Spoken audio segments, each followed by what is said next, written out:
Ken is presently in Malta. For those of you who don't know, Malta is an island in the Mediterranean Sea.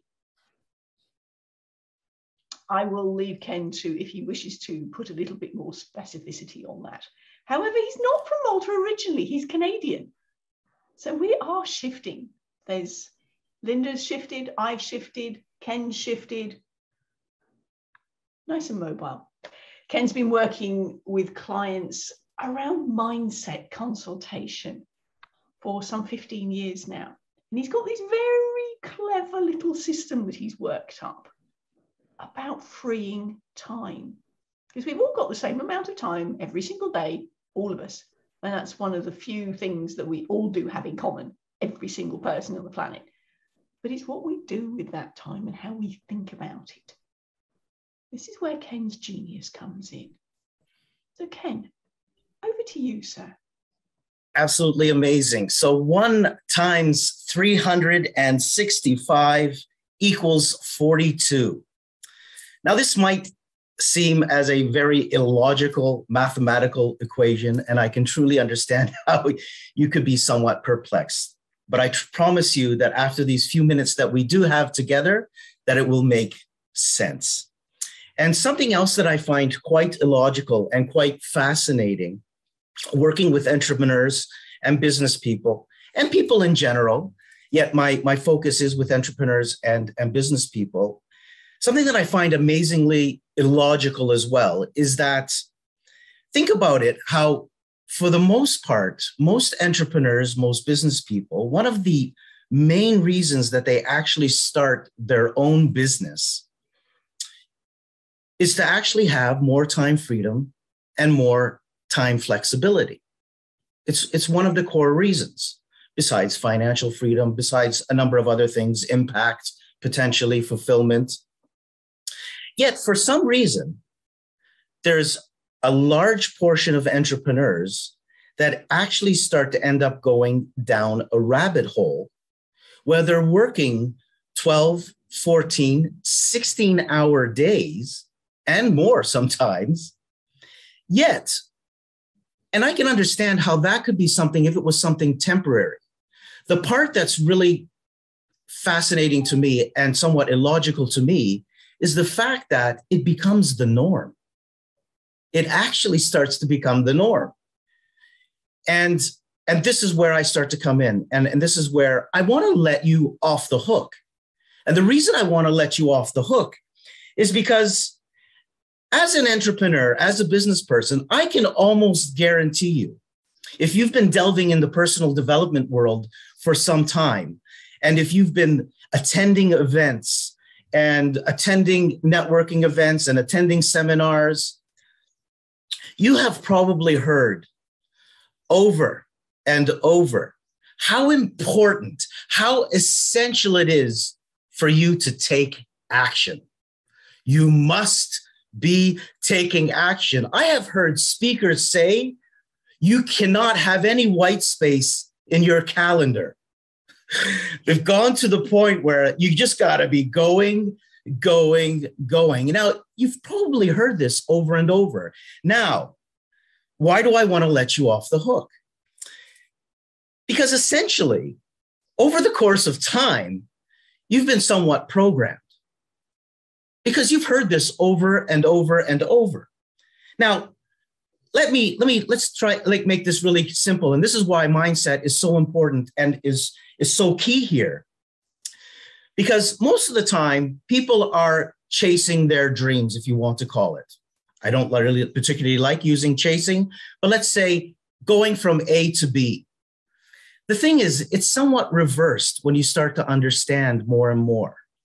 So essentially, the results, the experiences that you are having in your life, in your business, are actually a byproduct of the way you are thinking.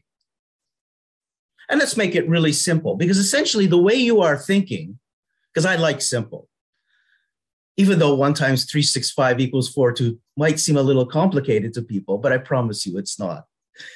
So the way you are thinking is actually creating an emotion. And to make it really simple, it's either going to create a feel-good emotion or a feel-bad emotion.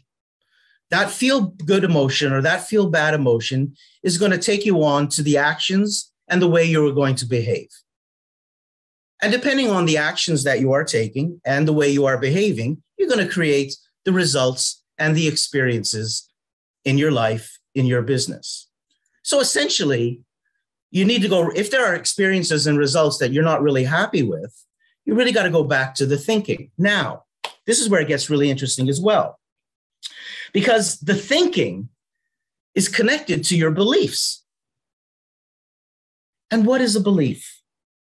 A belief is simply a thought that has been thought over and over and over and over and over. Have I made my point yet? And over. So the thing is this, if you've heard time and time again how important it is to take action, to be taking action, to just got to keep going, you got to keep going, you got to go. Essentially, that potentially has become your belief. So much so that there are entrepreneurs who, in actual fact, the minute that they stop a bit, they start to feel guilty because it's like, oh my God, I'm not taking action. I'm supposed to be taking action. Now, and this is what's really interesting is because you've also been taught about this proverbial pie of where you are going to sustain yourself. And it's coming from a lack mentality. You see, most people will say, but if I stop, because essentially one of the first things I have to do with an entrepreneur or a business person who's just been going, is I actually need to tell them it's time to stop. And they're like, stop. What are you, crazy? I can't stop. If I stop, someone else is going to take a piece of the pie that I'm going to miss out on. And that's my piece of the pie. You see, and this is a lack mentality. This is where mindset comes in, because that's a lack mindset versus an abundant mindset. Whereas in an abundant mindset, if you look at the pie, the proverbial pie of abundance, if a slice of pie is taken away from the proverbial pie of abundance, you are left with abundance. There is always enough for everybody. And this is where things start to shift, because this is really cool. Now, I am not saying that you do not need to take action. You absolutely need to take action, without a doubt. But what I have discovered over the years is that there's a significant difference between action and inspired action. And inspired action will only come when you actually do slow down. I like to call it quiet time. Take some quiet time. Now, why do you want to take quiet time? Because quiet time slows you down enough to put yourself into a receiving mode. Receiving what? Receiving inspiration, receiving solutions, receiving ideas. I speak to a lot of people and I ask them, where do you get your best ideas? Amazingly, in the shower, on the toilet, because they actually slowed themselves down, maybe unconsciously, not even realizing, but great ideas come there. So inspired action actually starts to draw the right people to you. It starts to draw the right circumstances to you, the right situations. So essentially, it's a lot more efficient because it's going to save you a ton of time. And this is already gaining you time. Now, inspiration to me can happen during that quiet time. And it's really essential during that quiet time to actually slow yourself down. Basically, you're slowing down your brain waves enough, like I said, to get into the receiving mode. Tapping into something that is greater than you, higher than you. Some people like to call it the divine source energy, the field. You can call it Bob. You can call it Bill. You can call it Jane. It doesn't matter what you call it. I like to call it the umami self. Why do I like to call it the umami self? Because in the food world, umami is that when you eat something and you just can't describe the taste. The actual definition of it is the essence of deliciousness. And the umami self is the essence of deliciousness of who you truly are. Now, how does this all come into 1 times 365 equals 42? Well, one of the things that I highly suggest is that you actually start to take quiet time. And just imagine this, that you decided to take quiet time for yourself 1 hour a day. 1 hour a day, quiet time, you on your own, no internet, no spouses, no children, no TV, no, it's just quiet time. And you do that for a year. That is 365 hours in a year. 365 hours in a year is the equivalent of 42 8-hour days. If I asked each and every one of you here to take off 42 days today, you'd probably say to me, Ken, are you crazy? My business would completely stop. Everything would completely stop.